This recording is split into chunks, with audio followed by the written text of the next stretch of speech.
Andreas Møller. Og så også som ind i forsvaret den stærke med nummer 5, liberoen Binz. Og som ind også den rutinerede spiller med nummer 4, nemlig Karl-Heinz Körbel. Den meget rutinerede Karl-Heinz Körbel. 50 Europacup-kampe har han spillet. Blandt andet var han med i 1980, da Eintracht Frankfurt vandt UEFA-cupen med sejr over Borussia Mönchengladbach. Her har vi talentfulde Andy Møller, som han bliver kaldt, 23 år, og landsholdets nye dirigent. De vesttyske verdensmestre har fået en ny træner, han hedder Berti Fuchs, og han har valgt Andreas Møller som den nye dirigent. Vesttysklands bedste målmand, Uli Stein, påstår de fleste, men lidt kontroverser har holdt ham ude for landsholdet. Han er en stærk målmand, det får vi også beviser på i aften, ingen tvivl om det. Brøndbys hold, der er godt på vej mod det danske mesterskab. Og her skal man lægge mærke til nummer 6, Jens Madsen, der er kommet med på midtbanen. Og i front er det så den farlige Bent Christensen, Danmarks turnerings topscorer, sammen med nummer 9, Torben Frank. Lars Olsen, anfører hos Brøndby, har været med i samtlige 14 Europacup-kampe, Brøndby har spillet. Han spiller sin kamp nummer 211 i dag for Brøndby. Og altså Brøndby i de gule trøjer, sorte bukser, angribende fra venstre mod højre. Inden kampen sagde Brøndbys træner, at det faktisk var en ulempe. Her har vi de kampens dommer, Andrew Waddle fra Skotland. Men Frank, inden kampen sagde Morten Olsen, at det var en ulempe for dem at spille på hjemmebane først. Er du enig med det? Ja, det tror jeg. Fordi at det at spille på hjemmebane, det gør altid, at man bliver nødt til at tage en vis risiko. Fordi man går ud fra, at på udebane bliver det sværere. Men hvor stor risiko skal man tage? Vinder man 1-0, er det så nok? Det ved man selvfølgelig i den anden kamp, hvor man kender resultatet af den første kamp. Og det er det, som jeg også mener, at Morten har ret i. Den anden kamp på hjemmebane, der ved du præcis, hvad du skal ud og lave, og det gør man ikke i aften. Forhåbentlig ved de lidt om det. Her har vi den vesttyske træner. Han hedder Jörg Berger. Cheftræner i Eintracht Frankfurt, men altså Brøndby på bolden, anfører Lars Olsen. Og til orientering skal jeg fortælle, at regnen har simpelthen silet ned over Idrætsparken fra den tidlige morgenstund, så det er en meget vanskelig bane. Begge hold, der er det Torben Frank med nummer 9, men også Uli Stein. Træner Morten Olsen, der debuterer i Europacup-sammenhæng som træner, og det er jo noget usædvanligt at se Morten Olsen i debutantens rolle, det er vi ikke vant til. Peter Schmeichel i en rolle, som vi har set ham mange gange på Brøndbys hold i denne sæson, som en ekstra gardering nede i forsvaret.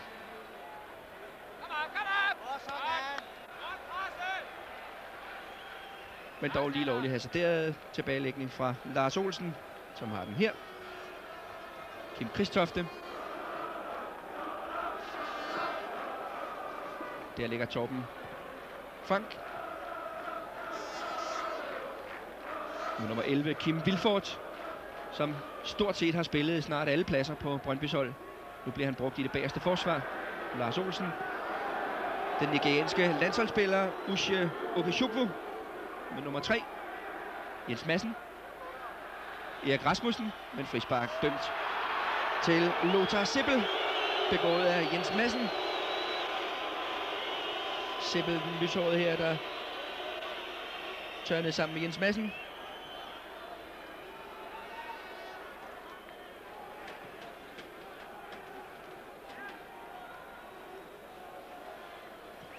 Roth med nummer 2, Dietmar Roth.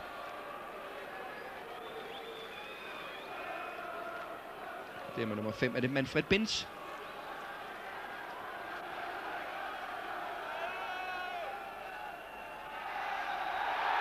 Og frispark begået mod Michael Klein.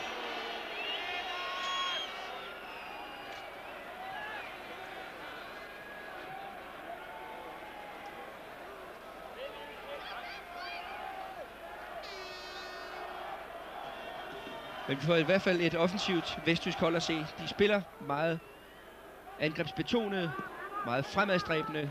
Eintracht Frankfurt.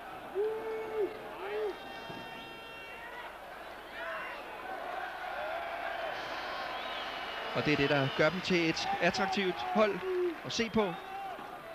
Til gengæld spiller de også med en risiko i den anden ende. Og det er der, Brøndby skal slå til. Carsten V. Jensen, og derinde Bent Christensen. Og det var Karl-Heinz Kørbel, der kom på tværs.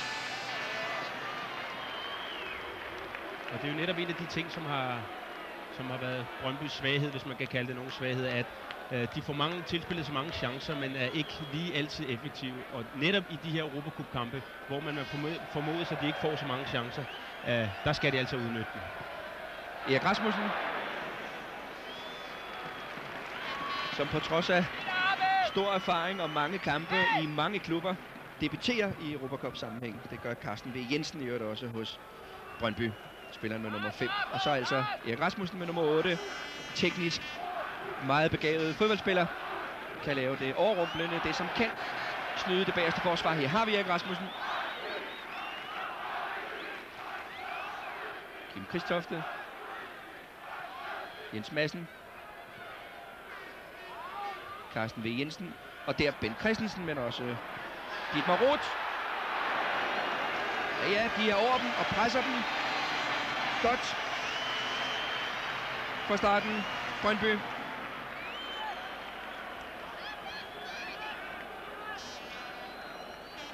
Og ingen tvivl om, at det bliver meget på presfodbolden. Brøndby skal sætte ind. Det kræver 100% koncentration i 90 minutter. Og spille lige op. Og lade helst slå et så stærkt hold som Eintracht Frankfurt. Og spillestilen, taktikken, ligger på det, som Morten Olsen kalder en sikker offensiv. Og det vil altså sige en offensiv, hvor man ikke tager de store risici. Bent, og med nummer 3, Studer.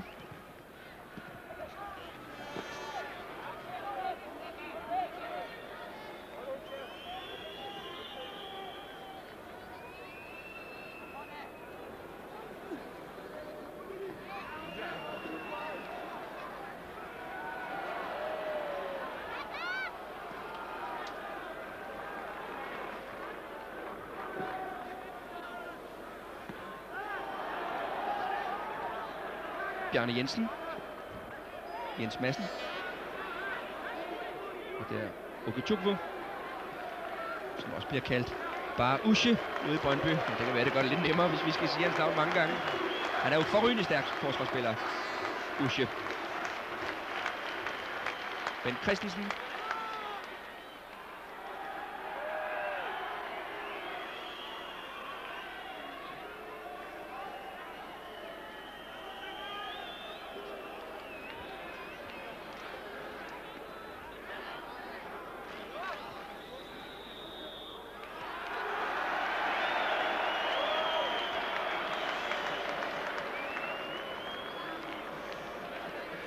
Dommer Andrew Waddle havde vi lige i billedet.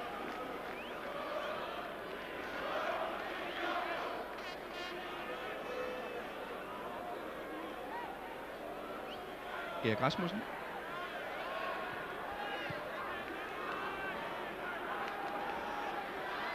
Sippel. Lothar Sippel. Og det er rutineret Kørbel med nummer 7 Falkenmeier, Ralf Falkenmeier. Også optrådt på det vesttyske landshold tidligere. Dietmar Roth.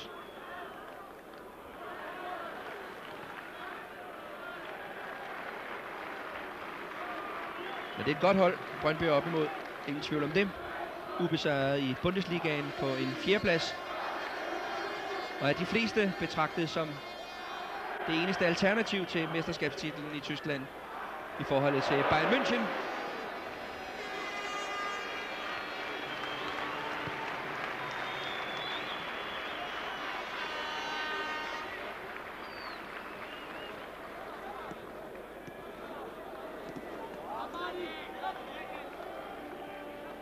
Andreas Møller her, som for 18 millioner danske kroner blev købt tilbage fra Dortmund efter 2 år.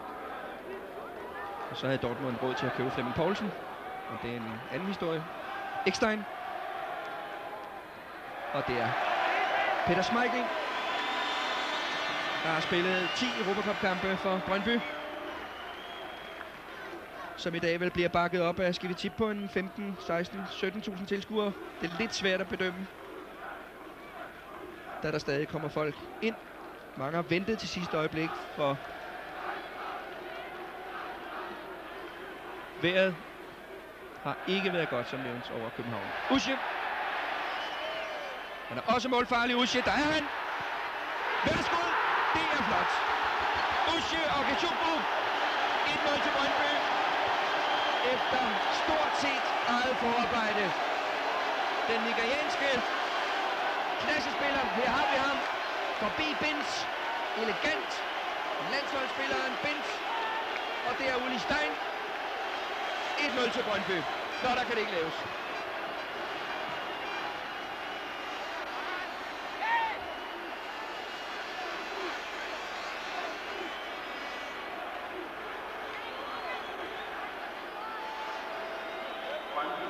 Det er et godt køb, Brøndby har lavet der. 2 nigerianske landsholdsspillere købte man i sommerferien på stor opfordring fra Morten Olsen. Den anden sidder på bænken, han hedder Friday Ellerhår. Men her er altså Usche Okechukwu i hovedrollen. Naturligvis også Europa Cup debut for ham. Og hvilken debut.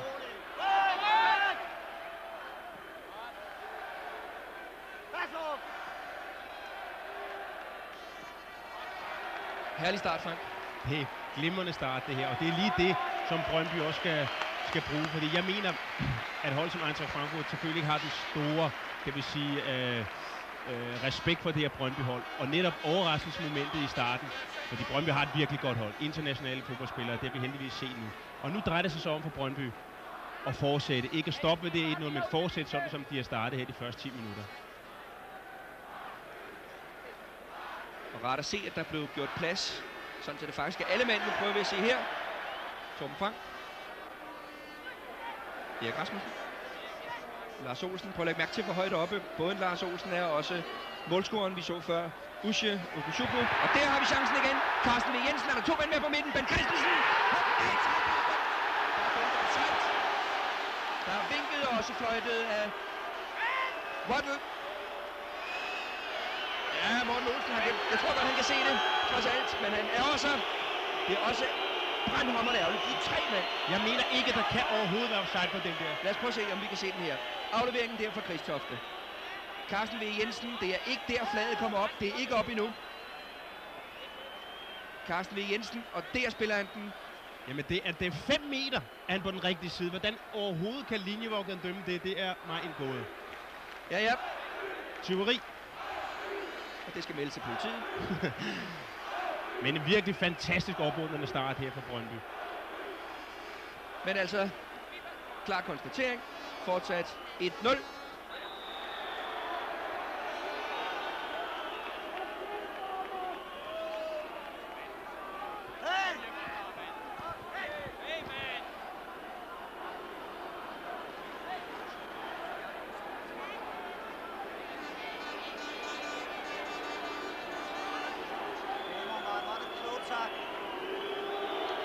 Falkenmeier. Ja, uden for billedet kan jeg fortælle, at der er et meget voldsomt slagsmål. Finder stadig nede bag det tyske mål. Og tilskuerne nu nærmest flygter i panik.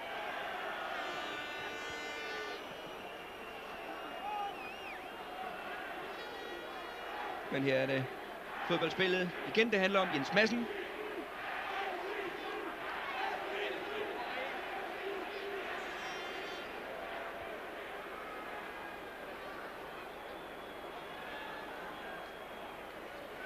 Erik Rasmussen.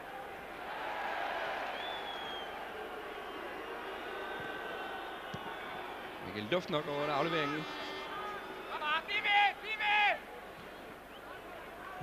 Ja, det er godt presset, Erik Rasmussen. Det er sjældent, man ser ham i en tackling.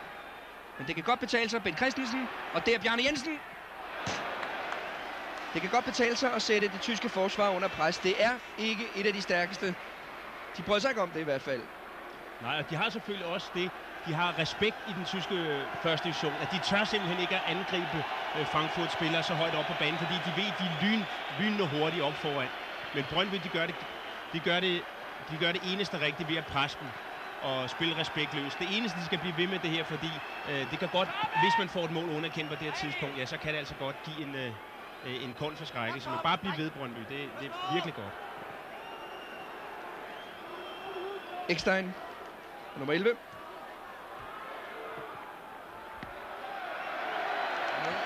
Ja, godt Peter Schmeichel, selvom den var på vej ud over mållinjen til målspark, så er det godt, han holder sig i gang, holder sig varm. Og også mærker, hvordan bold reagerer på dette underlag, det våde underlag her.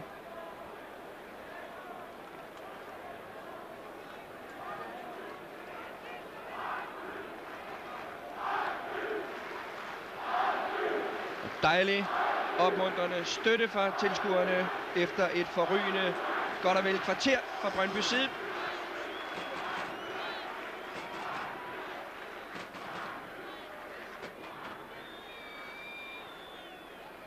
Og betænkelig mine, ingen tvivl om det hos Jörg Berger. Han har ikke selv udtalt det, men det har stået i tyske aviser, og Morten Olsen har fornemmet det, da han har været nede og besøgt klubben, at det her regnede de bare for 90 minutter, der skulle overstås, ligesom de 90 minutter om 14 dage i returkampen i Frankfurt. Men jeg skal love for, at de har fået noget andet at tænke på.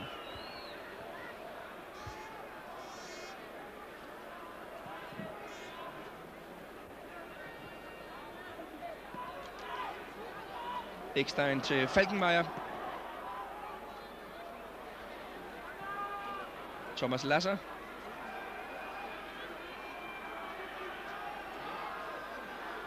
Falkenmeier igen. Der kommer Stefan Studer. Kørbel. Roth.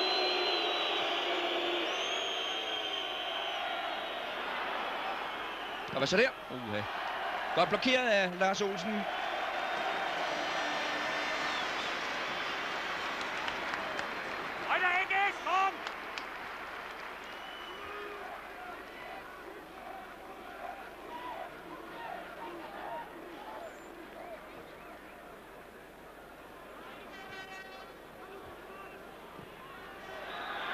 Kontant forsvarsspil. Ja, jeg må indrømme, jeg synes faktisk ikke, der er frispark i den situation. Godt spil af Ushe Okechukwu. Ja, jeg må indrømme, det irriterer mig også lidt. Stadigvæk det mål, der blev underkendt. Og mange gange er det desværre sådan, at med al respekt for Brøndby er stadigvæk ikke det store internationale navn, som, fordi det er dansk divisionsfodbold, som Eintracht er. Og der er det desværre nogle gange, at dommer og linjevogter, de går mere over på det store holds side og fløjter måske deres fordel. Og det synes jeg, vi har set et par gange her allerede i det første kvarter. Og det er synd, men Brøndby skal bare gå videre. Vi er ved med at fortsætte sådan her, og ikke komme for langt ned på egen banehalvdel. Vi er ved med at presse dem op foran.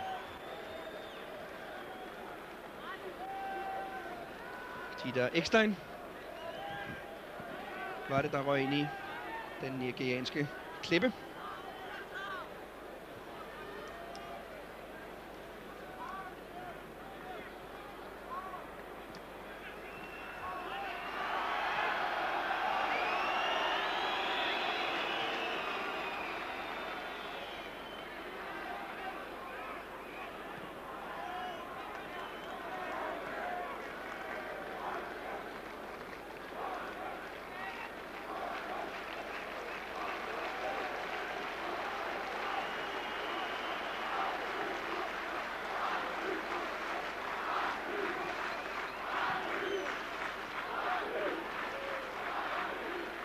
Vilfort.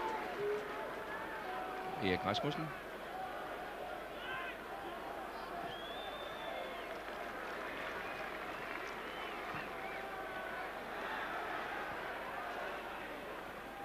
Bjarne Jensen og Frank Pink, eller Torben Frank. Frank Pink, siger han, sidder altså ude på bænken. Lasser med nummer 6, nummer 11. Ekstein.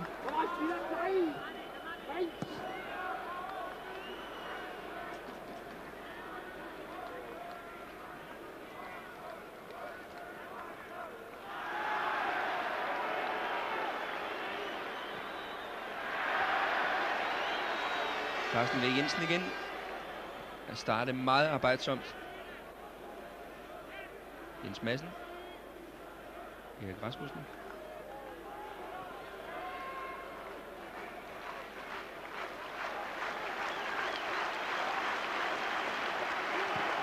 Ja, Vilfort. Det er ikke så tosset, det der. De lukkede af dernede i forsvaret og ventede på, at Brøndby-spillerne skulle komme, og så er det bare om at fyre kanonen af for at få lokket dem lidt frem. Her er Vilforts forsøg, og det rammer jorden, ja, en anelse senere, så bliver den endnu sværere for Udi Stein. Men udmærket, Kim Vilfort, som også har spillet samtlige Brøndbys Europacup-kampe. De 14 klubben har spillet i sin 25-årige historie. Erik Rasmussen. Der. Lige ved. For Torben Frank. Der kæmper med førnævnte Frank Pinkel om pladsen op ved siden af Ben Christensen. Torben Frank, der i næste sæson spiller for Lyngby.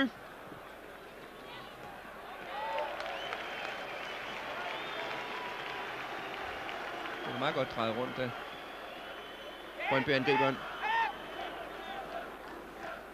Møller.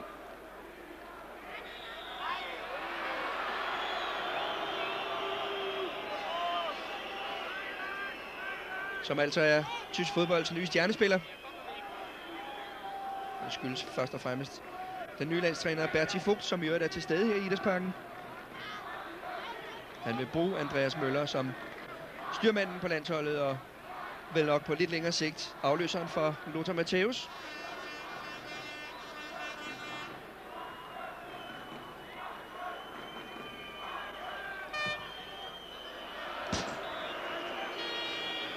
Og i den forbindelse skal det vel lige nævnes, at den anden landsholdsspiller, Uwe Bein, skulle have været med i aften selvfølgelig.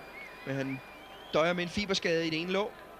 Udgik i Bundesliga-kampen i lørdags, hvor Frankfurt spillede 1-1 mod Borussia Mönchengladbach, og Uwe Bein sidder altså udenfor, sammen med ghaneseren Yeboah, og også Heinz Gründel, der har karantæne.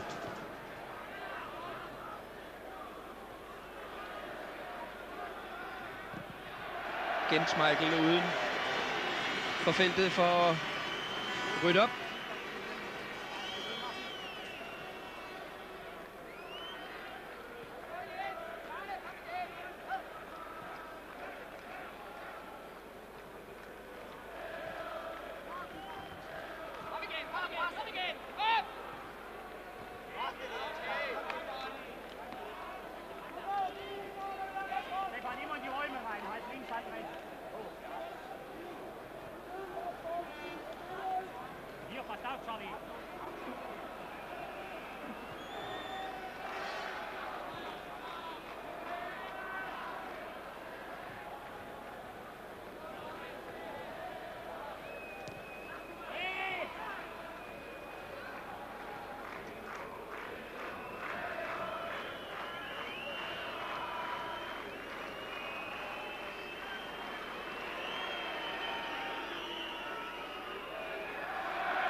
Vi er midtvejs i første halvleg.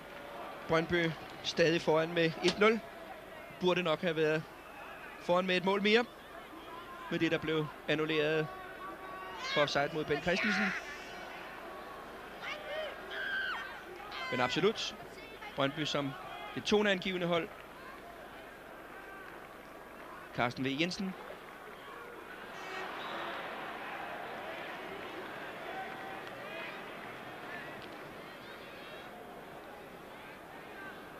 Spillede godt her de første 22 minutter, Carsten V. Jensen.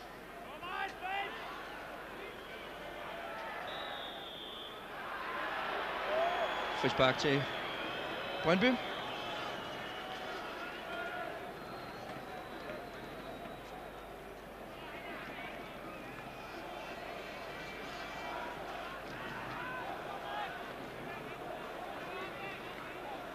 Erik Rasmussen.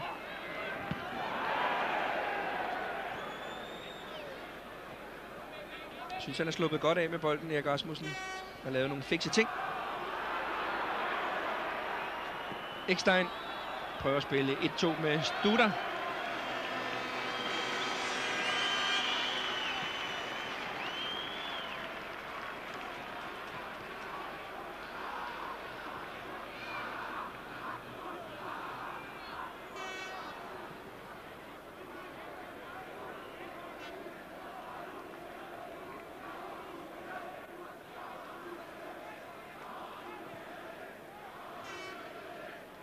Derude ligger han så igen. Erik Rasmussen får plads derude. Det er noget, der behager ham.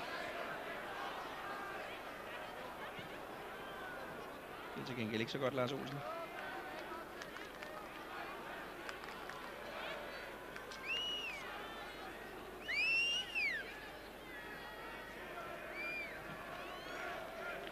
Kim Kristofte. Kast indkastet. Lars Olsen. Vilfort.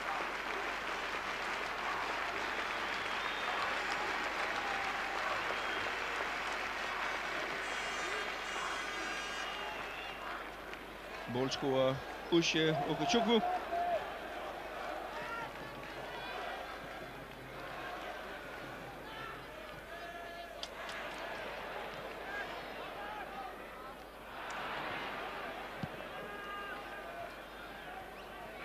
Igen Erik Rasmussen. Hvad så? Det er fikst. Ben Christensen. Det er ren udtur. Simpelthen. Det er ualmindelig fikst lavet. Prøv en gang at se her. Afleveringen fra Erik Rasmussen. Elegant forbi Binds. Og også forbi Udi Stein. Men desværre også forbi den stolpe, som markerer målet. Prøv at se igen. Altså et godt blik for spillet, Erik Rasmussen. Har vi fået masser af eksempler på. Og så en kælen boldbehandling. Det er synd for første divisions topscorer og for Brøndby, at det heller ikke lykkedes denne gang.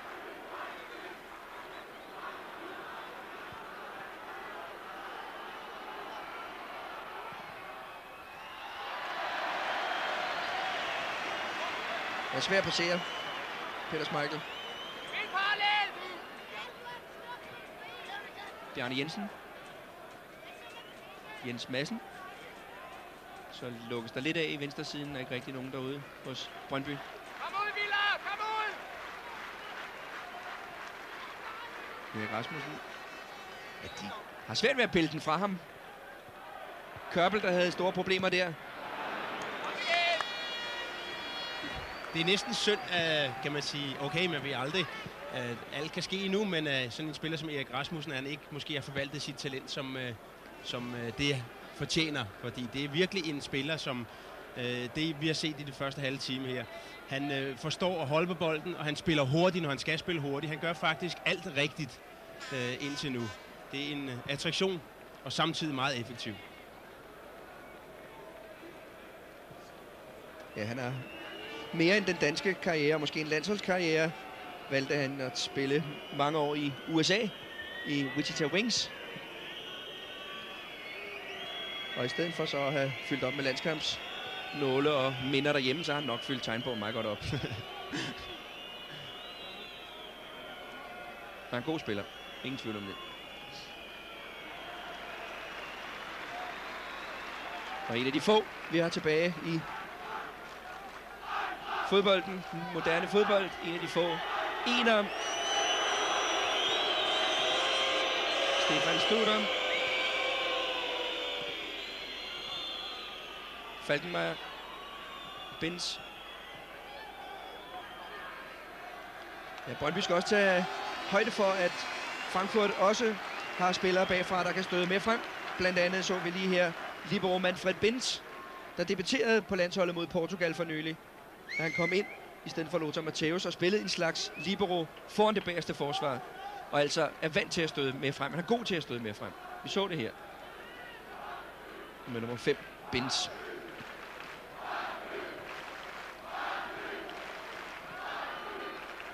Det er Torben Frank.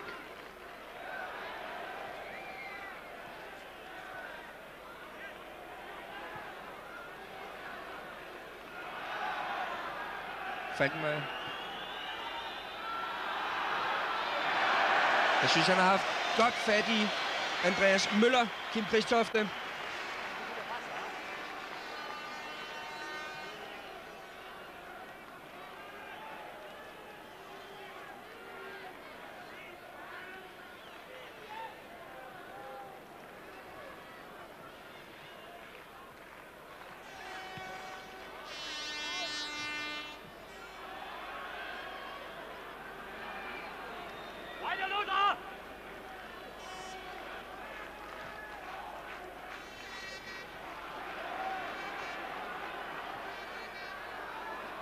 Igen kommer en ekstra mand til at rydde op. Schmeichel. Hvordan? Og det er rart at have sådan en mand, når man holder fester og sætter til bords med de andre ude midt på banen, eller højt op på banen, og så har man lige en, der kan tage opvasken ned bag i. Det må være rart. Og det gør han godt, Peter Schmeichel. Og det gør jo også det, at forsvarsspillerne tør også at dække deres angriber helt op i ryggen, ikke? Som er utrolig vigtigt, når man spiller offensivt, netop fordi du ved, du giver så meget plads bag i din egen ryg, at du så har sådan en målmand, som virkelig har blik for spillet, og han rager jo også godt nok op, jo. Det er jo en stor dreng, der kommer ud, ikke? Ja, 191 cm. I gardehøjde.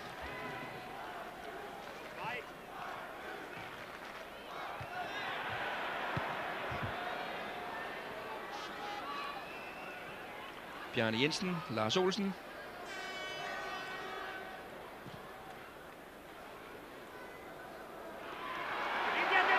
Tom Frank. Ja, det er i orden. Den kommer hurtigt. Uli Stein, jeg tror, den brækker lige foran ham. Han tør i hvert fald ikke andet end bokse til den. Jens Madsen. Og igen Stein. Der manglede lige antrittet fra Jens Madsen, da han forsøger at rykke sig fri af Studer. Men udmærket, prøv at se her. Der kommer den. Og han tør ikke anden lige. Den brækker i sidste øjeblik. Han tør ikke anden bokse. Til gengæld Andreas Møller. Aktion. Ikke nogen nummer. Nej.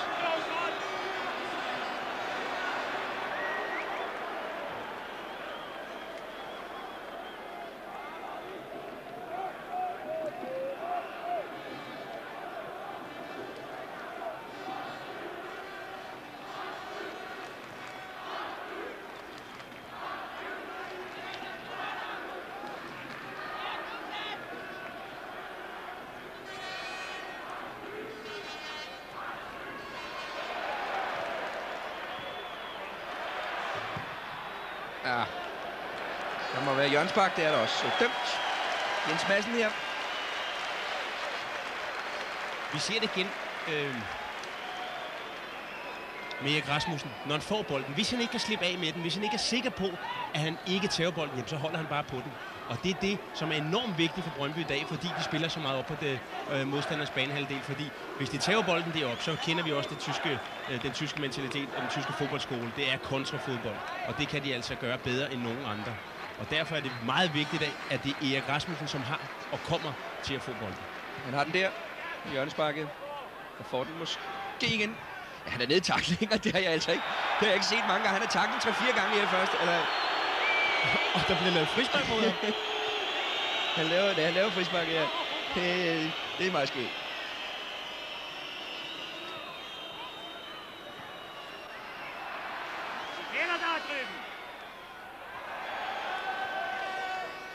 Det var tæt på at regulere hoftesving. Men ivrigt, pågående, aggressive Brøndby-spillere i de første 33 minutter.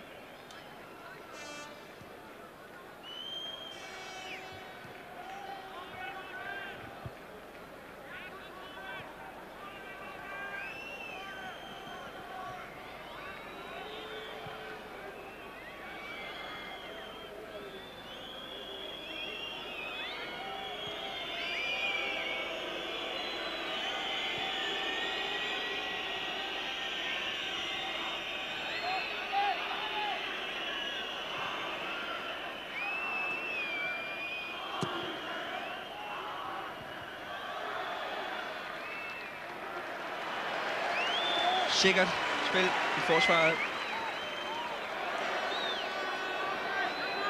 Falkenberg.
Lars Olsen. Han har haft nogle stykker af de der.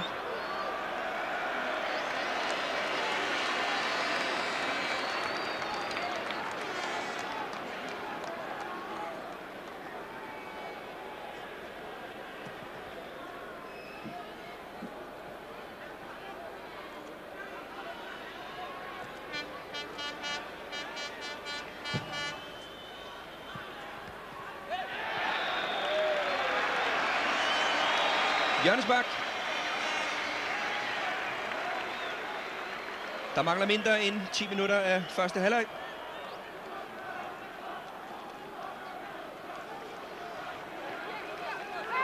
Og Ben Christensen her har været tæt på et par gange. Lad os håbe, det kommer, men altså stadig 1-0 til Brøndby. Kim Kristofte ude for at sparke i højre siden. Erik Rasmussen i venstre siden. Der er Erik Rasmussen, det er fikst. Og hvem kommer der? Vilfort! Det er fikst, overrumplende Brøndby-angreb. Igen kreeret Erik Rasmussen. Og lige på ydersiden af stolpen. Kim Vilfort. Han får fuldstændig Falkenmeier til at løbe den forkerte vej. Erik Rasmussen. Gode detaljer. Ekstein.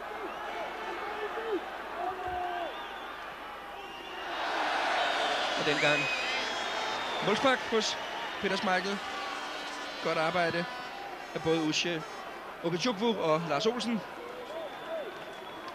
Mindre godt af Jørg Berger indtil nu, i hvert fald af hans mandskab. Men det er så absolut Brøndbys fortjeneste.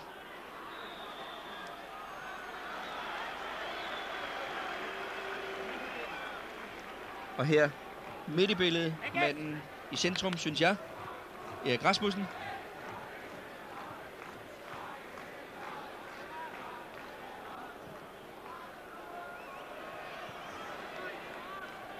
Kom med, Jens, kom op! Ja, Usche laver frispark. Skub i ryggen.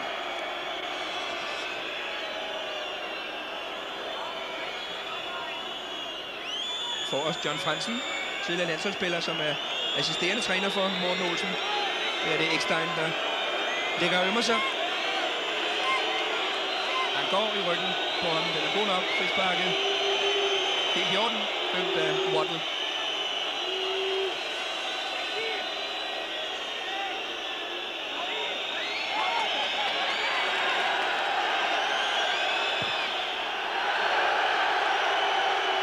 Ja, det var Ulle Stein, der sparkede bolden ud, fordi Ekstein stadig ligger på banen. Waddle vil have ham udenfor, så synes jeg, han burde have været hen til ham noget før og få ham ud. Enten eller Andrew Waddle. Nu får han lov at blive liggende i hvert fald, de der Ekstein. Det virker ikke særlig myndigt og overbevisende af dommer Waddle.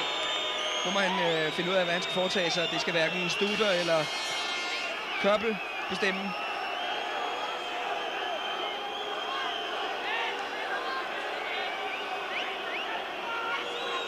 Den er helt klar. Højre knæ fra Okechukwu er oppe i ryggen på Ekstein.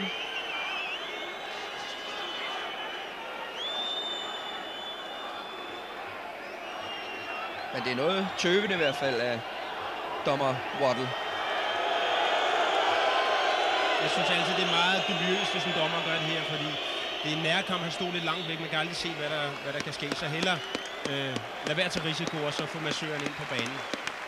Han kan altid lægge tid til, hvis det endelig skulle være. Det kan være, at han har gjort det, men der er 6 minutter tilbage på vores stopur. 1-0 altså til Brøndby. Der er jo ikke noget ur, der fortæller om, hvor lang tid der er tilbage her i Idrætsparken. Det må der ikke være på stadions mere under internationale kampe, hverken Europacup-kampe eller landskampe. Og det skyldes, man er bange for, tilskuerne kan lægge for stor pression på dommerne, når de begynder at tælle ned mod slutningen af en kamp. Man har haft et fortilfælde i Madrid for nylig, hvor en dommer måtte stoppe kampen faktisk før tiden, fordi tilskuerne begyndte at tælle ned og ventede, at han fløjtede af, når de sagde 0. Og det følte han så tvunget til at gøre. Det kan lyde lidt grotesk, men Sådan er fodbold altså også blevet.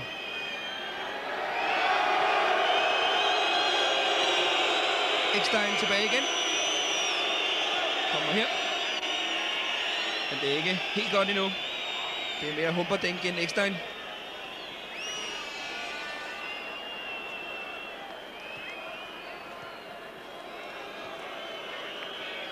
Og en anden Stein. Uli Stein.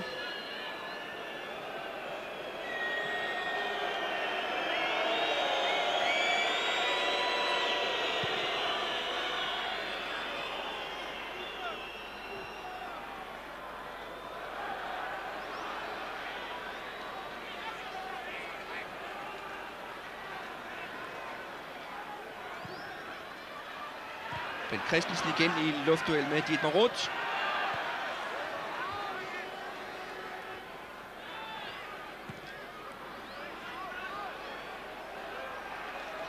Vilfort bagerste mand.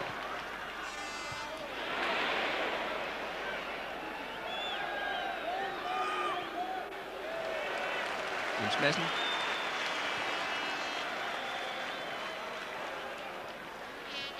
Chris Tofte. Bent Christensen. Og Andreas Møller, som vi ikke har set forfærdelig meget til i første halvleg. Falkenmeier. Godt arbejde, Jens Madsen. Flot spil, Bjarne Jensen.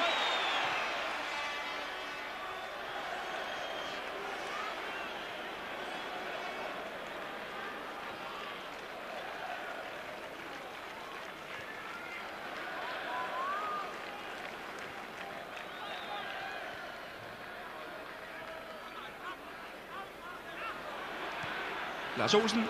Hvad så? Han kan ikke rigtig komme på skudhold. Lever nu, Erik Rasmussen. Det er på baglinjen. Det er forrygende. Fantastisk forarbejder Erik Rasmussen igen. Det er jo vidunderligt at se den mand. Prøv at se, hvordan Roth er snortop på baglinjen faktisk. Så ser han lige op en gang. Og Ben Christensen igen uheldig med sin afslutning. Ja, jeg er da tilbøjelighed til at sige, at vi snakker om at have en styrmand på landsholdet. Det, som han viser her på absolut højeste niveau, det er landsholdsklasse.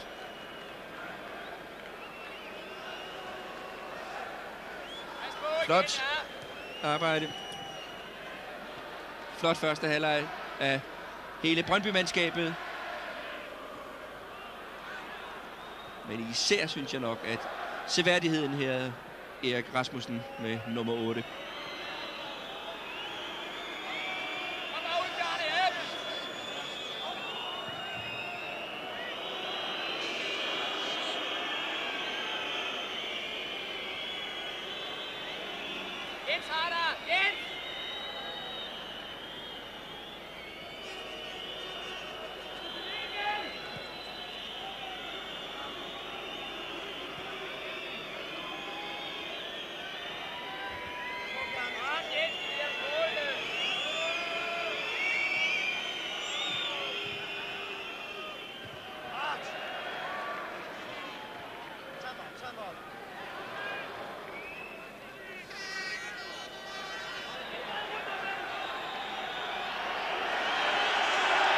Og så kom der et stykke gult kort, og det var så ind til den spiller, vi havde forventet at se en helt anden hovedrolle, Andreas Møller, som så afgjort har skuffet i de første 44 minutter.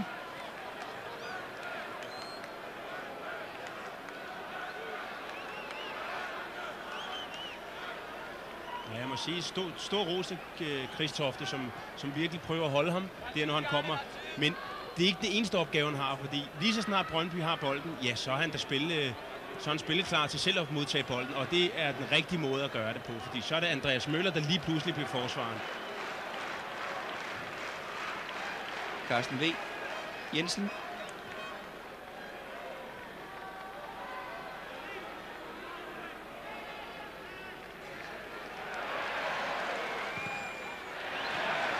Det er tryllertrold, det må jeg sige. Han løber og laver noget af det, der faktisk kun ses i indendørs fodbold, som han elsker jo alt på jorden, Erik Rasmussen. Ja, det er effektivt også, ikke? Det er jo det, der er så blændende ved det her, synes jeg. Af denne her spiller. Her har vi troldmænden. Nu hvor vi kører på overtid.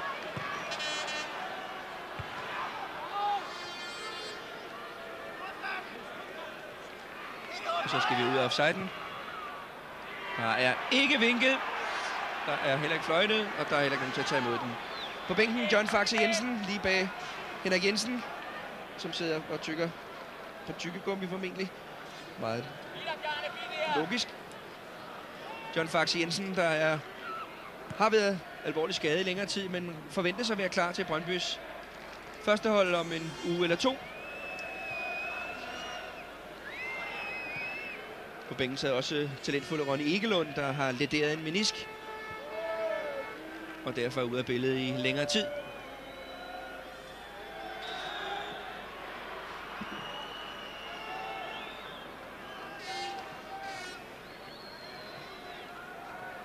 Et minut har vi spillet.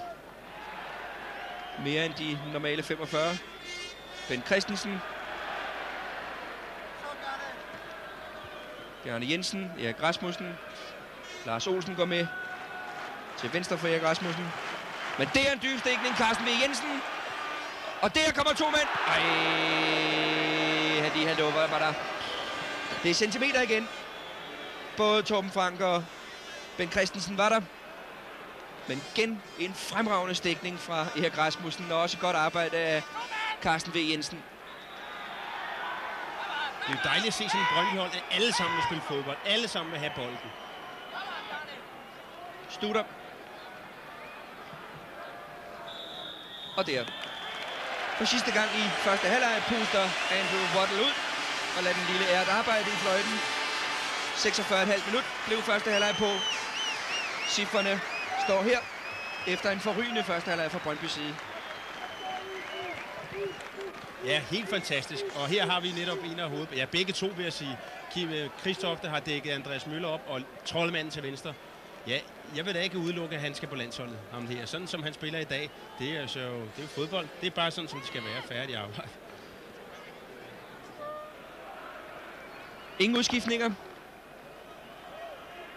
Og forhåbentlig kan Brøndby holde Frankfurt tilbage på banen med deres pres og deres besnærende kombinationsspil, som det har været i perioder. Det har givet store chancer, specielt til Ben Christensen. Det må ikke ske, Kim Vilfort. Det er farligt. Meget farligt. Og han redder den selv. Jeg synes, at der har været et par stykker af lignende, vi så her, lignende situationer i første halvlejen.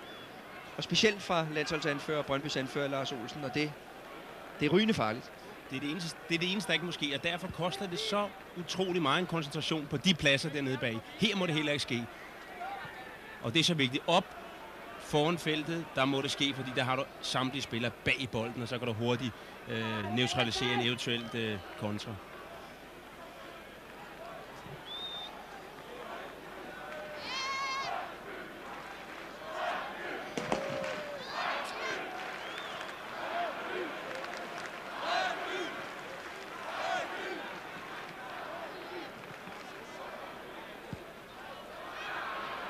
Det er Sippel. Og Vilfort. Og den ordner Vilfort.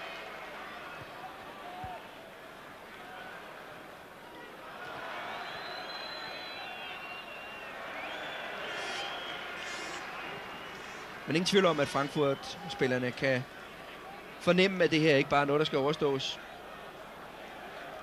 som en slags walkover. Det er hårdt arbejde. Og det er så sandelig opmuntrende for Brøndby og for dansk klubfodbold, at man kan se et hold, der kan være med på det absolutte topplan.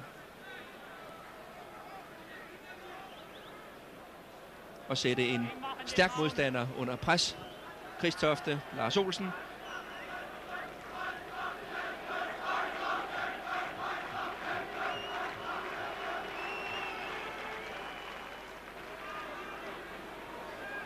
Og Manfred Binz, libero hos Frankfurt, han har haft nok at se til i første halvleg.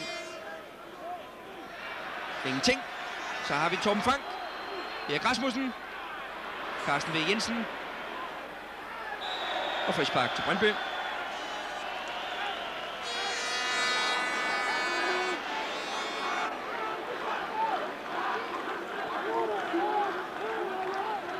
han er ivrig, Morten, efter at komme ind. Han har selv spillet omkring 50 Europacup-kampe, og jeg tror godt, han kunne tænke sig at være med i nummer 51 i dag. Men det er altså som bænkevarmer.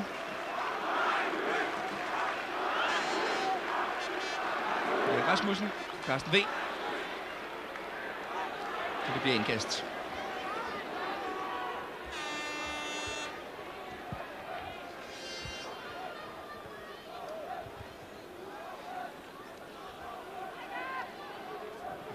Torben Frank, der kaster.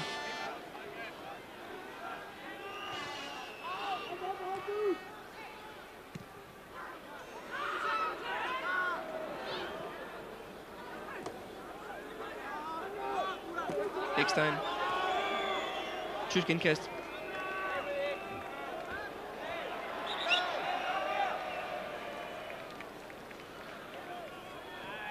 Og nummer 8, Michael Klein.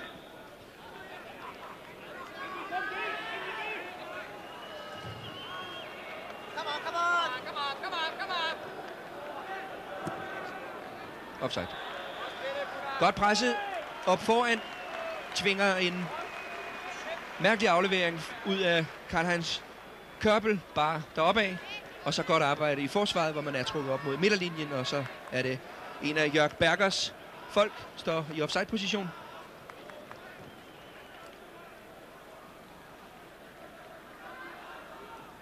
Chris Tofte. Torben Frank. Det er faktisk meget godt arbejde. Han får et hjørnespark ud af at være klemt af 2 Frankfurt-spillere. Og altså Torben Frank som pølsen i denne Frankfurter. Og der danser de tæt. Ben Christensen, Uli Stein og Manfred Binz.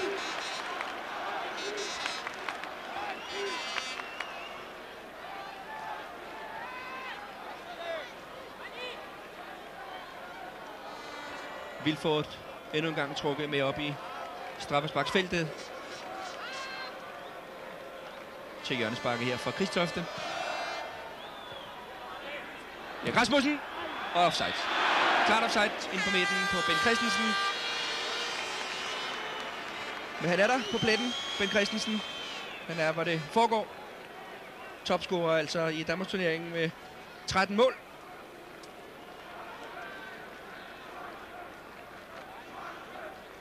Og mange af dem scorede netop inde omkring det lille felt af Ben Christensen.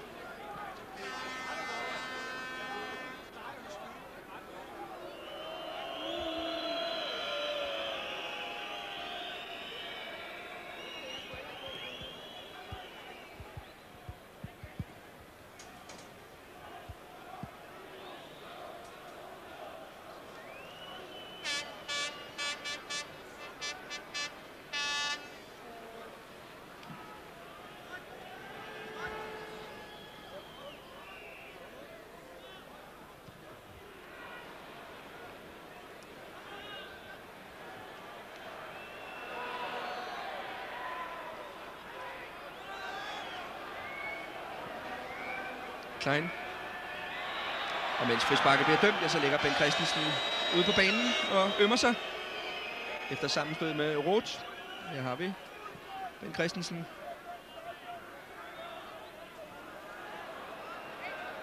Og det er der, Lars Olsen er inden for at spærre, da han faktisk kommer på mellemhold i sit forsøg på at standse Klein. Og Ben Christensen altså op igen. Andreas Møller. Og det er Peter Schmeichel ind i kassen, vi kan høre, der dirigerer.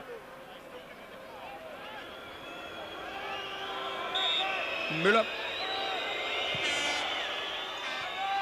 Ja, der er mange derinde.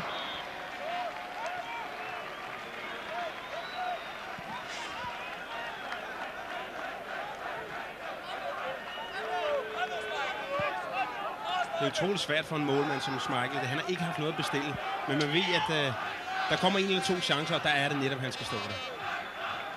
Ja, han er ikke vant til den situation i hvert fald her, at der pludselig er trængsel inden foran ham.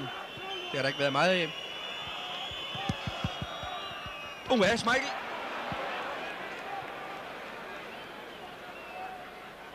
Og frispark.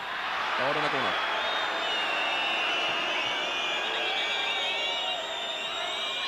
Og vi skal lige have kaldt sønnerne hen.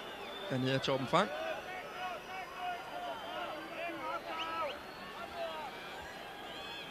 Dommer Andrew Waddle. Og igen Andreas Møller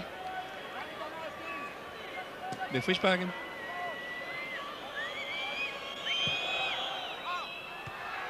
Og Schmeichel. Ja, se, der er trængsel. Det ligner udsalgstider, det der. Alle vil ind og have fat i varen, men det er Peter Schmeichel, der har den.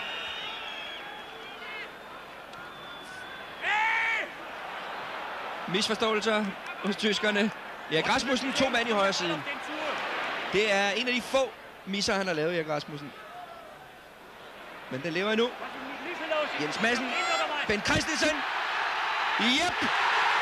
Bent Christensen. Her har vi ham. 2-0.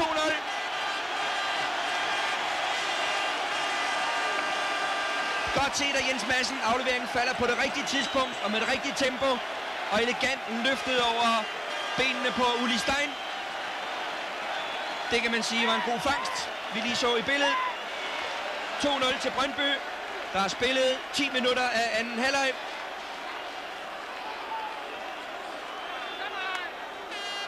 Målscorer Bent Christensen. Ja, det er utroligt godt for Bent Christensen, netop at det er ham, der scorer. Han har været farlig, lynende farlig i første halvleg. Og her ser vi det. Koldt blod, iskoldt, lopper han den over benet på Uli Stein, og den smutter ind i kassen. Virkelig godt. Det giver ham også utrolig selvtillid i de kommende landskampe, hvor han er med. En spiller, som har haft problemer med netop sin selvtillid, har været et stort talent altid, og det ser ud som om, at nu er tiden kommet, hvor han kan bryde ud til at blive den rigtig store spiller, som man har forventet i mange år. Han har haft en professionel karriere, som han ikke mindes sådan, med allerstørste glæde i Servette i Genève i Schweiz. Så var han udlånt til Vejle, og så har han altså haft succes hos Brøndby. Specielt på det seneste i denne sæson. Og nu altså har han virkelig givet grobund for et stort resultat. Men vi skal ikke glemme forarbejdet fra Jens Madsen. Jeg synes, det var en pragtfuld, behersket aflevering fra den meget talentfulde Jens Madsen, der har døjet med en del skader i denne sæson, men altså nu for alvor at vende tilbage. Spørgsmålet var, om det var Jens Madsen eller Henrik Jensen, der skulle starte på midtbanen, men Morten Olsen her valgte altså Jens Madsen. Meget fornuftigt gjort.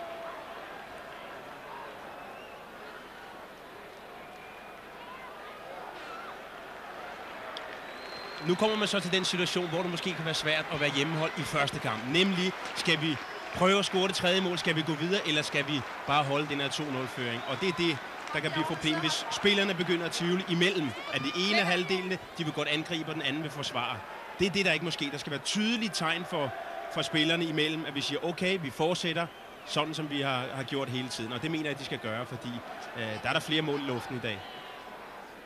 Forhåbentlig.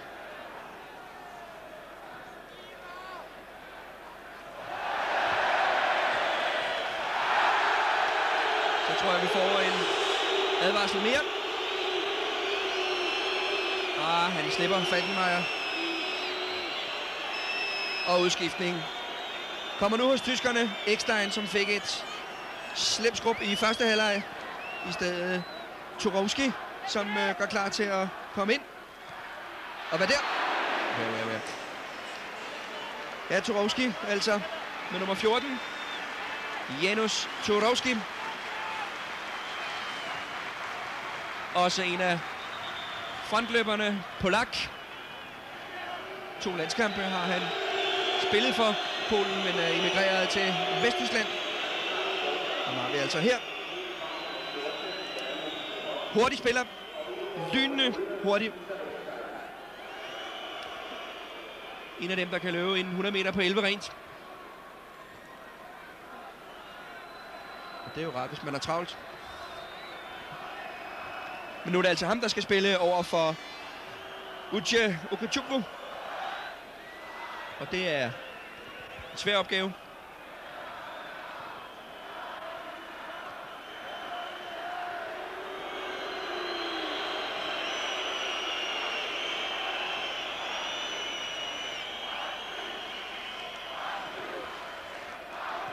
Andreas Møller.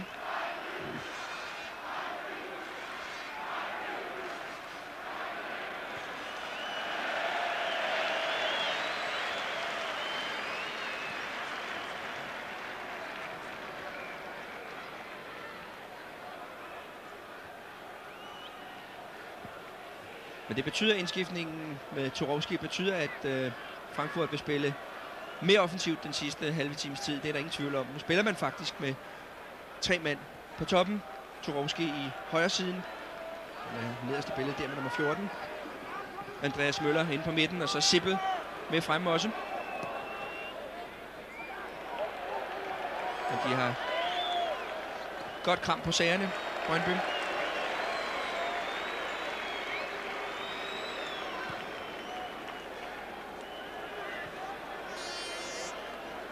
Jens Madsen.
Ben Christensen.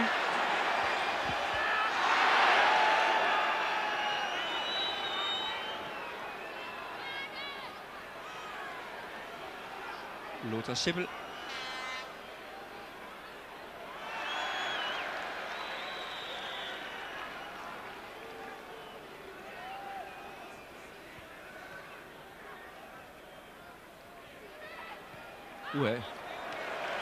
Ja, det er sikkert nok. Det er glimrende arbejde af Bent her, Christian. De skal selvfølgelig også bruge alle mand til at forsvare med den taktik, de spiller Brøndby. Og det har de gjort indtil nu, og så må vi håbe, at kræfterne slår til. Fordi det er en hård og svær bane, og det er Brøndby, som har skulle lave spillet igennem hele kampen. Så det betyder ikke noget, hvis de går lidt ned i tempo, men sørger for at prøve at holde på bolden og ikke tage den for hurtigt.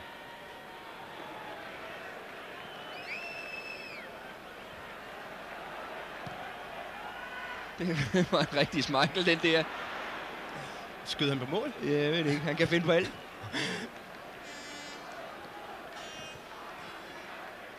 Men det, han har fundet på i dag nede mellem stængerne, er i hvert fald ganske udmærket. Jens Madsen, der har fået lidt mere plads på midtbanen. Erik Rasmussen. Carsten V. Og så prøver Erik. Det er også godt. Han bliver lige kantet 2 gange. Straffespark. Anden gang. Straffespark. 2 gange bliver han kantet. Carsten V. Jensen. Prøv en gang at se her. Afleveringen fra Erik Rasmussen. Selvfølgelig. Og der kantes han første gang. Og der anden gang af Manfred Binz. Og dommer Waddle ikke i tvivl. Hvem skal sparke? Morten Olsen virker som om han er i tvivl. Det bliver Kristofte. Helt klart i den situation. Det er igen en genial aflevering af Erik Rasmussen her. Alle forventer et skud på mål, og han bevarer overblikket og giver den lige netop det fart, den skal have på. Det er der i det ligger. Glimrende. Kim Kristofte med venstrebenet. Det er godt venstre ben, han har. Spørgsmålet er, om det er godt nok til Uli Stein. Eller rettere godt nok til at passere ham. 11 meter er der fra den lille runde her ind til benene på Uli Stein. Kort tilløb. Kristofte. 3-0. Spillet 18 minutter. Kim Kristofte, der overvejer at stoppe sin professionelle karriere i Brøndby, og i stedet måske går ned på noget, der hedder, skal vi kalde det deltid, og så studere ved siden af.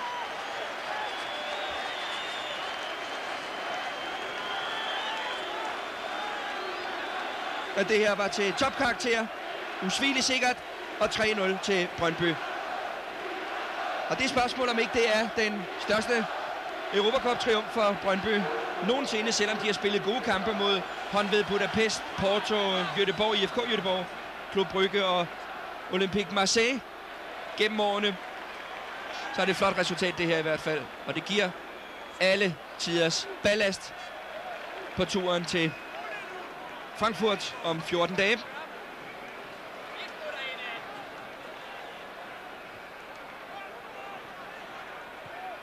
Godt arbejde af Torben Frank. Og så er det Brøndby. I en kontra, Bjarne Jensen. Erik Rasmussen, Bent Christensen er med. Torben Frank kommer nu. Bjarne Jensen overlapper på højre kanten. Får den ikke. Det gør Bent Christensen. Oj. Det er Brok. En lille smule mere. Det er da genialt. Også aflevering. Bukker rigtigt. Så sidder den der jo. Prøv at se det. Det er godt spillet. De bliver fikseret af, Bjarne Jensen rykker det ud. Og hvis han bukker en anelse mere. Godt nok. Ben Christensen. Godt nok Brøndby. Han skal bare bukke lidt mere fremad. Han snitter den kun. Det er det, der er synd. Hvis han rammer den lige lidt mere, så sidder den i hjørne. Han skal være på dansk skole. Der er han igen, Ben Christensen. Glimrende træk. Det nærmer sig en ydmygelse af et storhold, der aldrig nogensinde har været slået ud af Bundesligaen. De er tæt på at være bagud både med 4-5 og 6-0 mod Danmarks førende klubhold. Udtur, men også godt reageret af Uli Stein i sidste øjeblik. Ja, den er ensrettet vejen i Idrætsparken, det må man sige.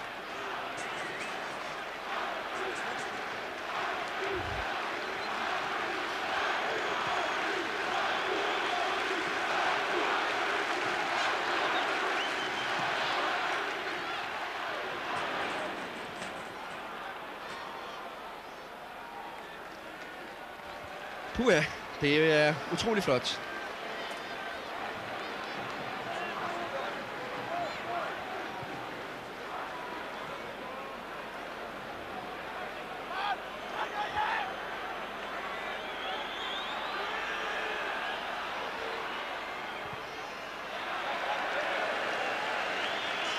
Og nu gælder det, ja, meget logisk selvfølgelig, for Peter Schmeichel og Brøndby-forsvareren om virkelig at holde målet rent. Men det er vigtigt nu. 3-0 er et fremragende resultat at tage til Frankfurt med. Pas på. Schmeichel. Sådan.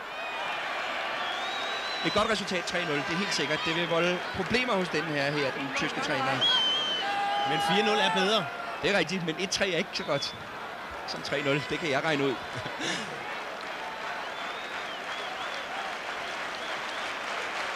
Forståelig opbakning fra tilskuerne. De har altid været meget, meget gode over for Brøndby Idrætsparken. Hvem ser vi her? Nyt hjørnespark. De er virkelig presset i bund. Eintracht Frankfurt, og igen store problemer for libero Manfred Binz.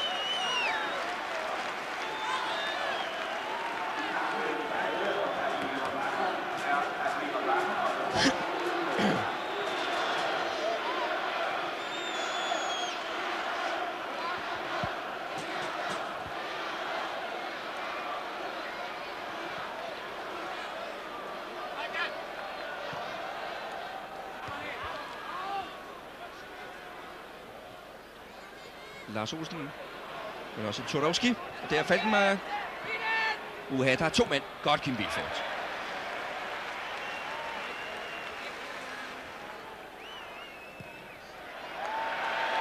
Det er smart spillet af Schmeichel. Erik Rasmussen. De kan det hele nu. Pas på, I ikke bliver forrestadige, venner. Godt arbejde, Carsten V. Ben Christensen.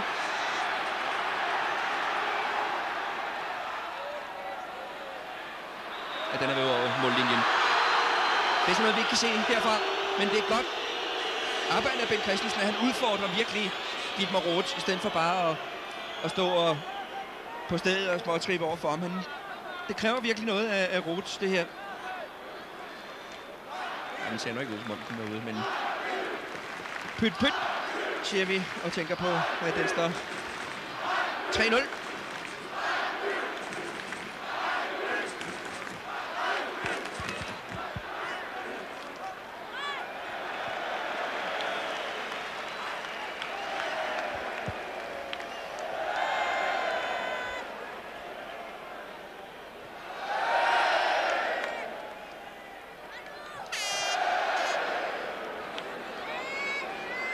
Ja, det er faktisk 4 mod 2 med egentrakt i midten.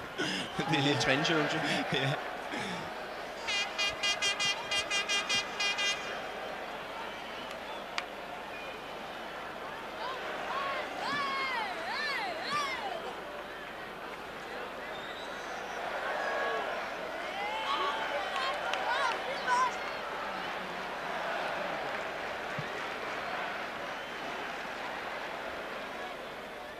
Så er det Kim Vilfort.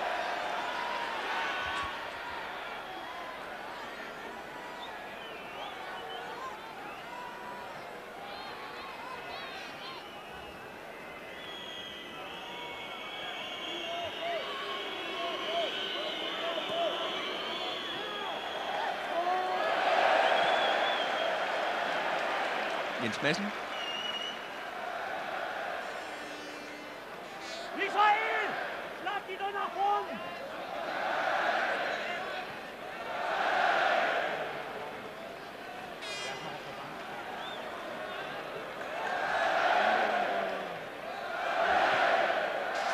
Det er et godt spil. Det er bolden, der gør det store arbejde, og tyskerne, der gør det kedelige arbejde.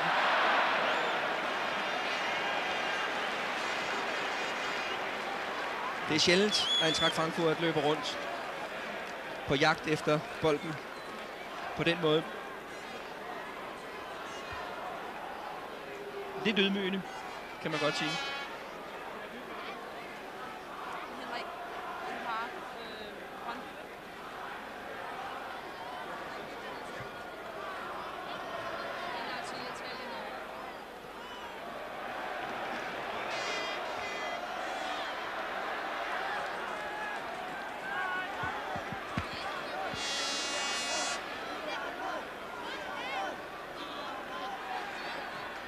Godt spiller, også godt rykket af Ben Christensen. Okay. Så er det den anden vej.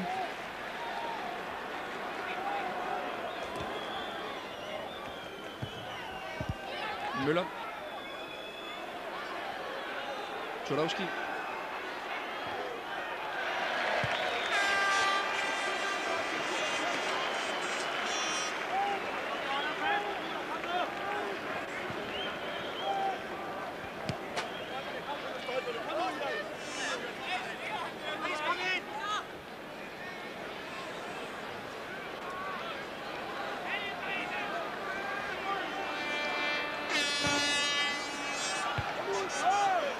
Nyt hjørnespark. Og Carsten V. Jensen, der var oppe. Og ømmer sig, den ramte lige oven i knolden på ham. Jens Madsen her ved forreste stolpen. Og der ved hjørnefladet Andreas Møller. Schmeichel. Sikkert.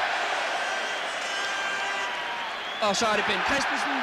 Han har kun én tysker foran sig, plus Uli Stein. Ben Christensen. Jep, og trækket bliver for langt.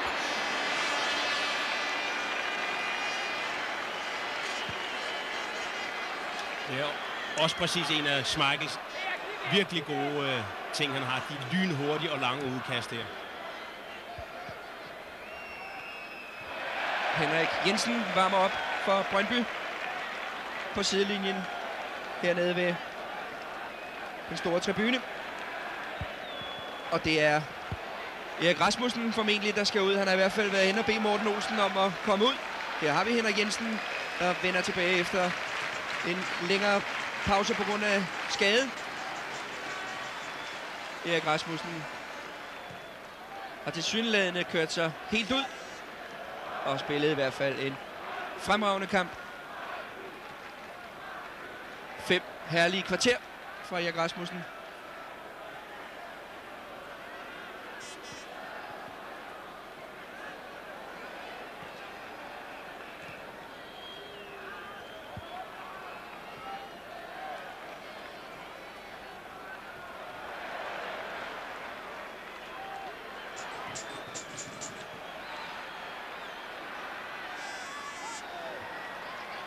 De er en konstant trussel, de to foran Torben Frank og Bent Christensen. Det er utroligt, hvad de kan overkomme, fordi vi ser dem også gang på gang, hvis der er brug for dem nede på egen banehalvdel at hjælpe med.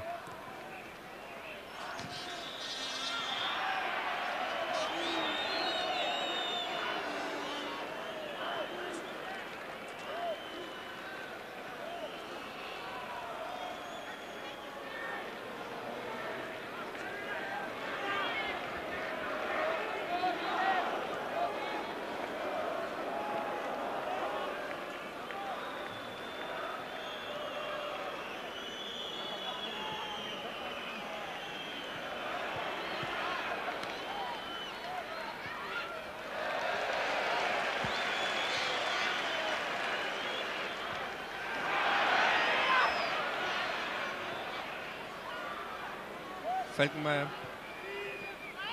Klein. Og frispark mod Thomas Lasser, begået af Erik Rasmussen.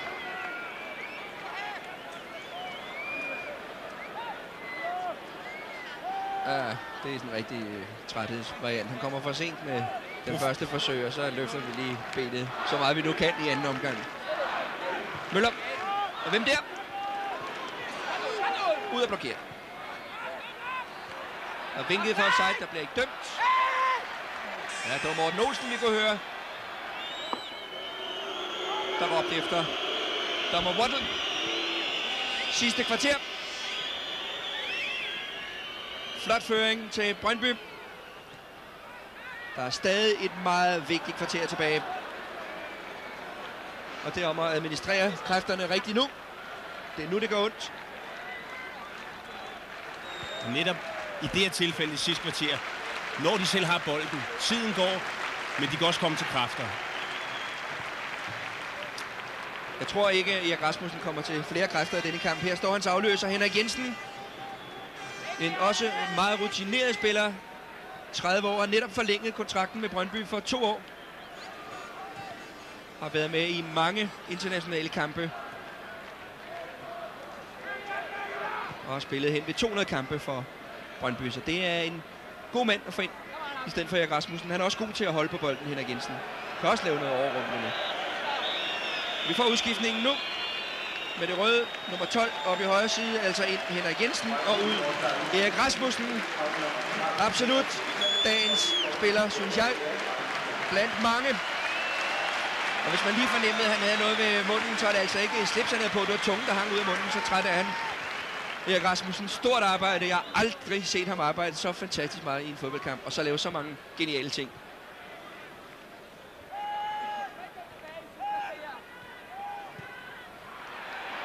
Bent Christensen over for Manfred Bent. Og der Torben Frank. Skal vi have den? Godt gået ud af Ulestein. Henrik Jensen.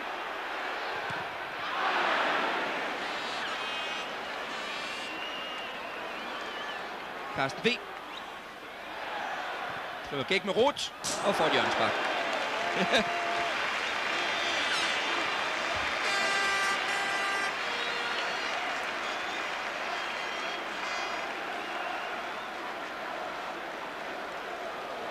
Jeg kan godt forstå, at han ser noget bekymret ud. Vores tyske ven, det ligger Torben Frank efter sammenstød med Stein, men klar igen. Kim Christofte sparker.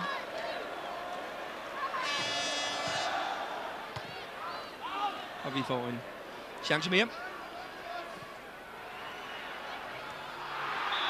Og frispark. Offside. Offside. Og Henrik Jensen.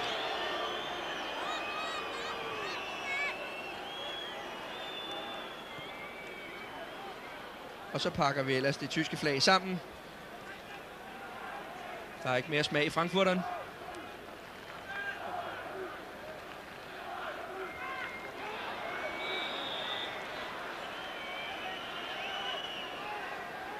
Resterer 12 minutter. Frispark til Eintracht. Andreas Møller.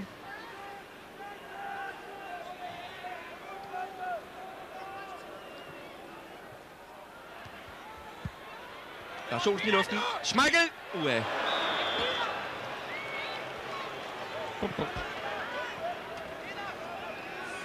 Man fornemmer lidt af frankfurterne, de har lidt mere fysisk kraft til overs end Brøndby-spillerne. Og det kommer selvfølgelig også af, at de konstant uge ud og uge ind, der spiller de der enormt hårde kampe, og det mangler Brøndby måske især. De er i særklasse herhjemme, og de mangler faktisk de der ugelige kampe, hvor de bliver nødt til at skulle køre 90 minutter på fuld drøn for at vinde en kamp. Men lad os håbe, at de klarer de 90 minutter i hvert fald uden at de skal indkassere mål.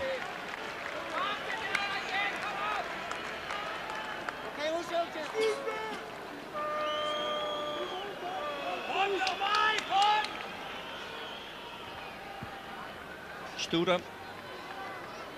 Manfred Binz. Og igen Studer. Og Vilfort, der ligger Ben Christensen, men også Uli Stein kommer hurtigt ud. Han døj. Uli Stein, Torben Frank, Ben Christensen, Jens Madsen. Det er fikst, det der. Det er klasse. Genialt! Genialt! Det er meget, meget, meget høj klasse, det der. Utrolig koldt og rutineret spillet af så ung en fyr som Jens Madsen. Forrygende. Prøv at se her. Det er simpelthen klasse. Den står på side 3, 4, 5 i lektionsbogen. Prøv at se. Og værsgo. Det hele startede med Uli Steins glidetur, men jeg kan fortælle, om vi får ikke saltet her i Idrætsparken. Det må han altså vente sig til. Jens Madsen. Godt spillet af Torben Frank og unge Madsen. 4-0. Ej, var det herligt. 10 minutter tilbage. Læg bare lidt tid til, dommer Waddle.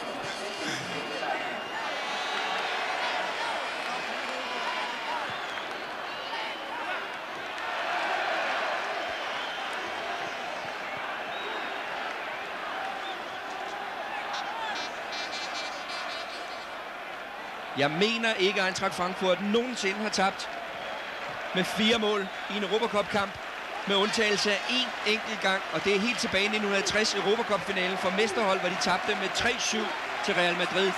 Ellers har de ikke tabt med 4 overskydende mål. Flot arbejde af Brøndby. Helt sikkert.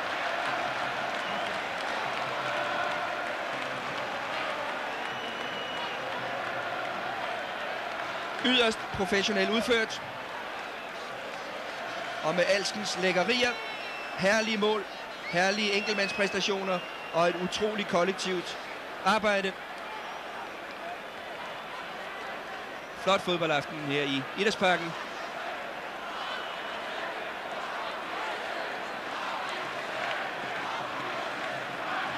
Og manden bag triumfen sidder her.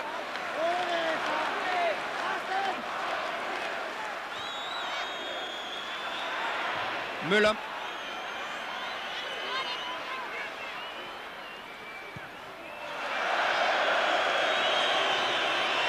Og et langskud fra,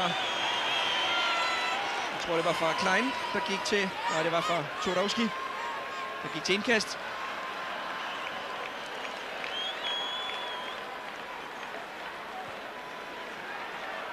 Henrik Jensen. Målscoren til 4-0. Jens Madsen. Carsten V. Jensen, der har gjort et kæmpe stykke arbejde. Torben Frank, men han er alene. Det er godt spillet. Lars Olsen. Den lå ellers godt til ham. Jens Madsen. Godt nok. Han skulle nok lige have taget et lille kig i bakspejlet. Lars Olsen lå forrygende godt for afleveringen fra Torben Frank.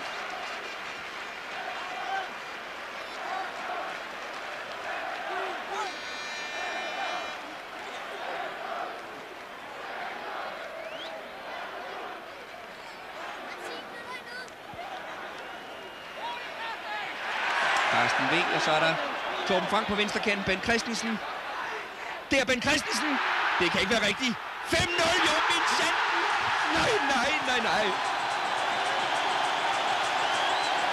Det er den helt totale ydmygelse af Eintracht Frankfurt.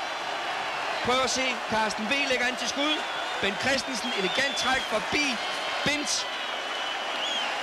Og forbi Uli Stein, som han har prøvet det en gang før i denne kamp. Forrygende.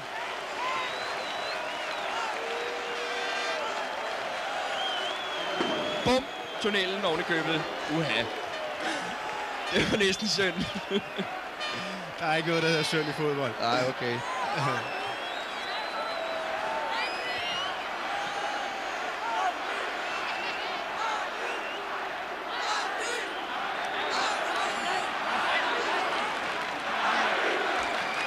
Ja, det er i hvert fald nogle cifre, der slår revner i Vesttyskland.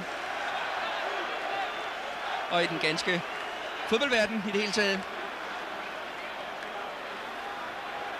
Og der må man tro at give al ros til Brøndby. Brøndby har i mange år kæmpet for at blive en professionel topklub herhjemme, hvor alle har været skeptiske, men de har turde stikke hovedet frem, og i aften der får de den fulde belønning. Det er et resultat, som ikke alene vil ryste danskerne og tyskerne, men samtlige i Europa. Fordi det er trods alt et vesttysk mandskab, som er ubesejret i den vesttyske Bundesliga, et af de måske hårdeste ligaer, der er overhovedet her i verden. Ja, så kan jeg ikke lade være med at tænke på den tyske avis, jeg så forleden dag, hvor der stod, at det her var altså bare 90 minutter, der skulle overstås for Eintracht Frankfurt. Jeg ved ikke, om de har den samme følelse nu. Nu er de i hvert fald glade for, at der kun er 6 minutter tilbage. Det er der ingen tvivl om. Og de har taget meget nonchalant på opgaven. Ja, det kan man også se, at de først ankom til København i aftes kl. 18.15.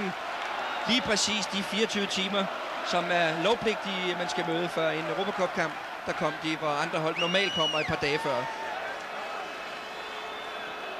Men nu har de i hvert fald fået ris til egen bagdel.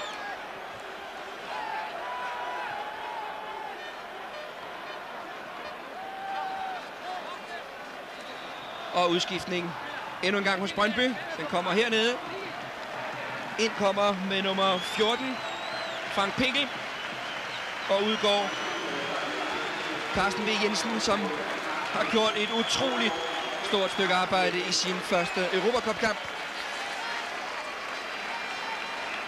Og her Frank Pinkel, som skal ind og ligge som en venstre vingbak nærmest.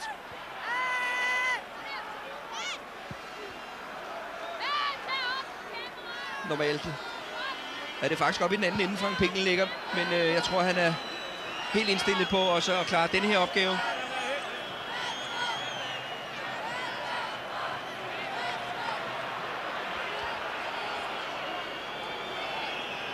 Fire minutter tilbage. Og det går ondt på Jørg Berger her. 12.400 tilskuere overværer denne triumf for Brøndby og for dansk klubfodbold i det hele taget. Men naturligvis først og fremmest Brøndbys triumf. Det skal der ikke herske den mindste tvivl om. Lidt synd, at der kun er 12.400. Der burde have været 10-15.000 mere. Men de kommer til anden runde. Og det er da godt, at TV2 sender kamp, så de kan nyde det hjemmefra. De varme lægenstuer. Men næste gang må de herud. For der bliver en næste gang.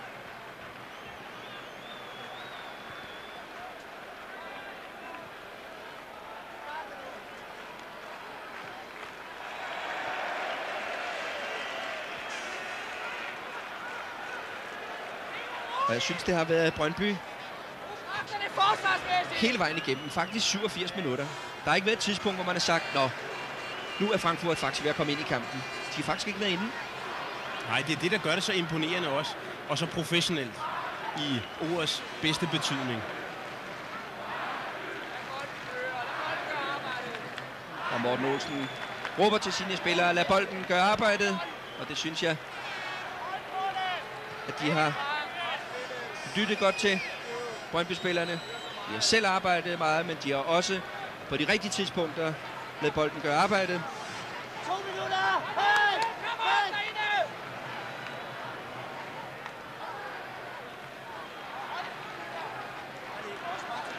Og ikke alene 0-5 gør ondt på Frankfurt-spilleren. Det her gør også ondt at løbe efter bolden i Brøndbys trekanter. Fodbold er sjovest, når man har bolden. Og den har i hovedparten af kampen været på Brøndby fødder. Usche Okechukwu, der gjorde det til 1-0 tilbage til Peter Schmeichel. Der ligger så indhopper Frank Pinkel.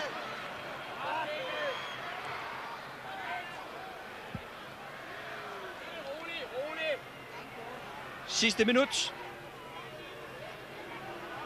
Naturligvis afhængig af, om dommer Waddle har lagt lidt tid til. Falkenmeier.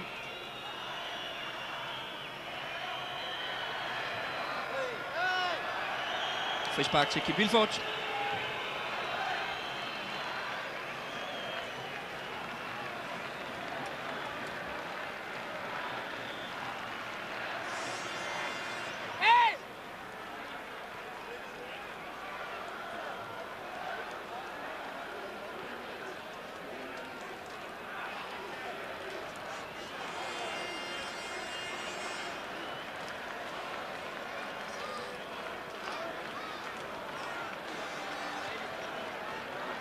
Henrik Jensen. Lars Olsen.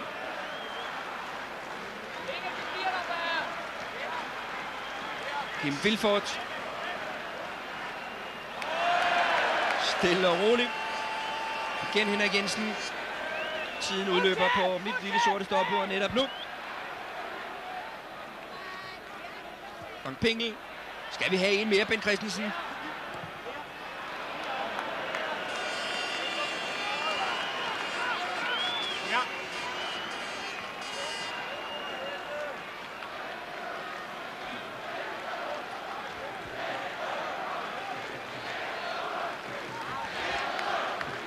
Og der bliver ikke tid til mere. Der får han bolden, dommer Andrew Waddle, fordi han beder om den. Klapsalver fra Morten Olsen til Morten Olsen. Fra alle mulige begejstrede tilhængere af god, positiv og professionel fodbold. Klaphatten kan fungere igen. Det kan dansk klubfodbold også. Og den fører Lars Olsen 5-0 over Eintracht Frankfurt. Er en virkelig stor triumf for Brøndby. En velund triumf og et meget fortjent triumf. 5-0. Målscorer Usche Okechukwu i første halvlegs 9. minut. Og de 4 mål i anden halvleg er fordelt med 2 til Ben Christensen, 1 til Kim Christofte på straffespark og 1